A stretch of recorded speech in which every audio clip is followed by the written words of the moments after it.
ഇനി ഞാൻ ഈ കാലത്ത് ആലുപൊറോട്ടയായിട്ട് ഉണ്ടാക്കണം. ആലുപൊറോട്ട ഉണ്ടാക്കാൻ വേണ്ട ഉരുളക്കിഴങ്ങൊക്കെ എടുത്ത് നല്ലപോലെ കഴുകി ആ രണ്ട് സൈഡൊക്കെ ഞാൻ ഒന്ന് കട്ട് ചെയ്ത് വിട്ടു. കട്ട് ചെയ്തിട്ട് വേവിക്കുകയാണെങ്കിൽ നമുക്ക് വെന്ത് കഴിയുമ്പോൾ തൊലി കളയാൻ ഈസി ആവട്ടെ. ഞാനിട്ട് ഈ പാത്രത്തിൽ തന്നെ വേവിക്കാൻ വെക്കണം. കുക്കറിൽ ഞാൻ ആദ്യം ഉരുളക്കിഴങ്ങ് പുഴുങ്ങാറുണ്ട്. പിന്നെ ഞാൻ എവിടെയോ കണ്ടതാണ് കുക്കറിൽ ഉരുളക്കിഴങ്ങ് പുഴുങ്ങുന്നത് നല്ലതല്ല എന്ന്. അപ്പോൾ പിന്നെ ഞാൻ ചട്ടിയിൽ തന്നെ പുഴുങ്ങണുള്ളൂ. അപ്പോൾ ആ സമയം കൊണ്ട് നമുക്ക് ഗോതമ്പ് പൊടി കുഴച്ചെടുക്കാം കേട്ടോ. ഗോതമ്പ് പൊടി ഉപ്പും വെള്ളം കൂടിയിട്ട് നല്ലപോലെ കുഴച്ചെടുക്കുക. ഇതിപ്പോൾ ഇത്തിരി റഫായിട്ടൊക്കെ കുഴച്ചാലും മതി. നമുക്കൊരു 10 മിനിറ്റൊക്കെ അടച്ച് വയ്ക്കാം. ആ സമയം കൊണ്ട് നമുക്ക് വേറെ എന്തെങ്കിലും പണിക്കും ചെയ്യാം കേട്ടോ. അപ്പോഴേക്കും നമ്മുടെ ഉരുളക്കിഴങ്ങൊക്കെ വെന്ത് വന്നിട്ടുണ്ടായിരുന്നു. ഞാനപ്പോൾ അത് നോക്കി ഉരുളക്കിഴങ്ങ് വെന്ത് വന്നിട്ടുണ്ടല്ലോ. അപ്പോൾ ഞാൻ അതിൻ്റെ തൊലിക്കും കളഞ്ഞ് മാറ്റി വെച്ചു. എന്നിട്ട് ഞാൻ നമ്മുടെ ചപ്പാത്തി മാവ് ഒന്നും കൂടി നല്ല സോഫ്റ്റായിട്ട് കുഴച്ചു. എന്നിട്ട് ഈ സമയത്ത് ഞാൻ നമ്മുടെ ആലു പൊറോട്ടയുടെ മിക്സ് ഉണ്ടല്ലോ, മസാല ഉണ്ടാക്കാൻ നിൽക്കുക. ആ മസാല ഉണ്ടാക്കുന്ന വീഡിയോ ഞാൻ കാണിക്കണില്ല കേട്ടോ. എന്താണെന്ന് വെച്ചാൽ വീഡിയോ ഭയങ്കര ലെങ്തിയാവും. അപ്പോൾ ഞാൻ ചീനച്ചട്ടി ചൂടാകുമ്പോൾ വെളിച്ചെണ്ണ ഒഴിച്ച് നല്ലപോലെ ചൂടാക്കിയിട്ട് ജീരകം, വെളുത്തുള്ളി, ഉള്ളി, പച്ചമുളക്, മഞ്ഞൾപ്പൊടി ഇട്ടിട്ട് നല്ലപോലെ വഴറ്റിയിട്ട് നമ്മൾ വേവിച്ച് വെച്ച ഉരുളക്കിഴങ്ങ് ഉണ്ടല്ലോ അതും കൂടി ചേർത്ത് നല്ലപോലെ മിക്സാക്കി ഉടച്ചെടുക്കും.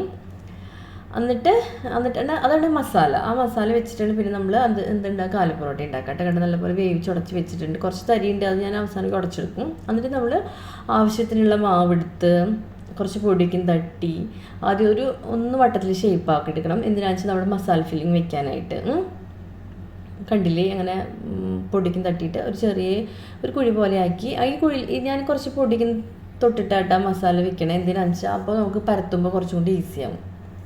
ആ കുറച്ച് പൊടി കുഴിയിലിട്ടിട്ട് ജസ്റ്റ് തട്ടി വിട്ടിട്ട് പിന്നെ മിക്സൊക്കെ ഇട്ട് നല്ലപോലെ കവർ ചെയ്ത് ഇത് നല്ലപോലെ കവർ ചെയ്യണം, പൊട്ടി പോകാതെ കവർ ചെയ്ത് എന്നിട്ട് നമ്മൾ പരത്തിയെടുക്കുക ചെയ്യാം കേട്ടോ. ഞാനിങ്ങനെ ആദ്യം തന്നെ ഞാൻ ഈ കൈ വെച്ചിട്ടൊന്ന് ഷേപ്പാക്കി എടുക്കുക ചെയ്യുക. കൈ വെച്ച് ഇങ്ങനെ വട്ടം വട്ടമാക്കി അവസാനം ഞാനൊന്ന് ടച്ച് ചെയ്ത് വിടുള്ളൂ.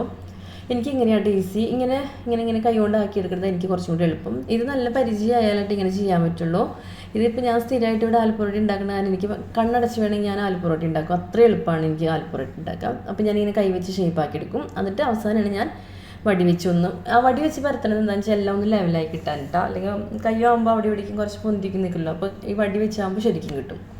നിങ്ങൾക്ക് എൻ്റെ വീഡിയോ ഇഷ്ടമാവണമെങ്കിൽ ഒന്ന് ലൈക്കും സബ്സ്ക്രൈബും ചെയ്യണം കേട്ടോ. ഇപ്പോൾ ഞാൻ പൊടിക്കും തട്ടി ഇനി നമ്മൾ വടിക്കും വെച്ചൊന്ന് ഷേപ്പ് ചെയ്തിട്ട് നമ്മൾ ചട്ടിയിലിട്ടിട്ട് എണ്ണ ബട്ടർ എന്തെങ്കിലുമൊക്കെ ഇട്ട് പരട്ടിയിട്ട് നല്ലപോലെ ചുട്ടെടുക്കാം കേട്ടോ.